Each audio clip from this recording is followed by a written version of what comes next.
I was playing Jiminy Cricket in the school production of Pinocchio.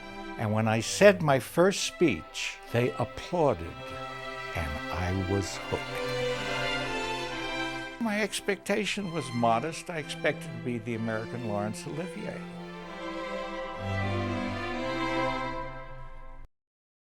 Theodore J. Flicker. You have to take a step back if you're dealing with Theodore J. Flicker. I never found out what the J was, didn't care. I don't know what the J stands for either. He owned a theater in New York. It was the first truly improvisational theater in New York. He created the hit TV show Barney Miller. Barney, it's your wife. Ask her to call back, will you? Could you call back later, Elizabeth? And was a Hollywood director. Nobody had done political satire in this country for 30 years. We were relentless about expressing our opinions. I would suggest that we set fire to his establishment, but unfortunately the whole district is a fire trap. They used to call me the Kingmaker. Shortly after I told anybody to go f themselves, they were on the cover of Time magazine and the new head of the studio. People were lining up to insult me. He had a very, very hard time dealing with the establishment for a long time. A troublemaker. He made a movie that got him into trouble with J. Edgar Hoover and the FBI. For putting me on. The President of the United States. The LA office of the FBI got a copy of the script. We didn't send it to him. The heavy in the script was the director of the FBI. Hoover was not happy. The shit hit the fan. If it made Mr. Hoover look bad, they would automatically have a reaction that, hey, well, you really don't want to do this, you know, that type of thing. And they would have gone to a lot of lengths to halt it. It was a very avant-garde film that all came true. Watergate, all that stuff. I say he don't get the job till he improves his morals.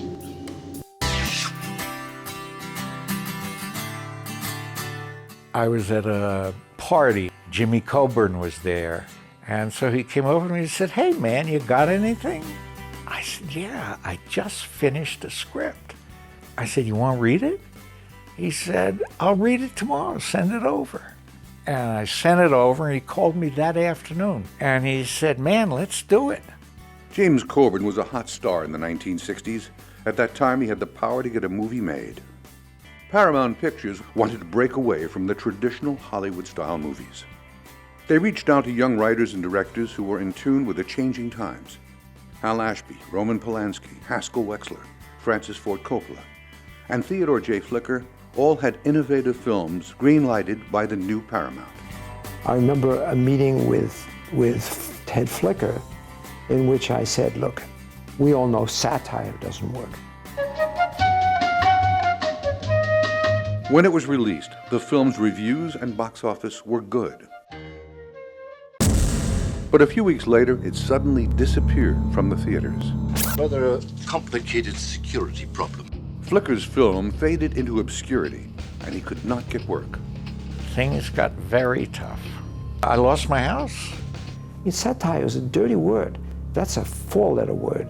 It was my time in Siberia. My agent stopped calling me. If you're a playwright and you want to kill your play, you just say, well, this is a great satire.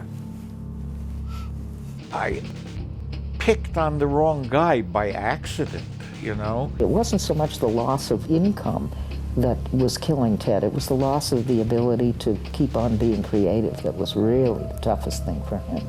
When it's happening, it is very uncomfortable. If you alienate the wrong people, they fix it so you don't work. My orders are to kill you. Ted could have created a body of work that would have been absolutely amazing, but he could not suffer fools. And God knows Hollywood was filled with fools. Take that, you hostile son of a... Watch your step.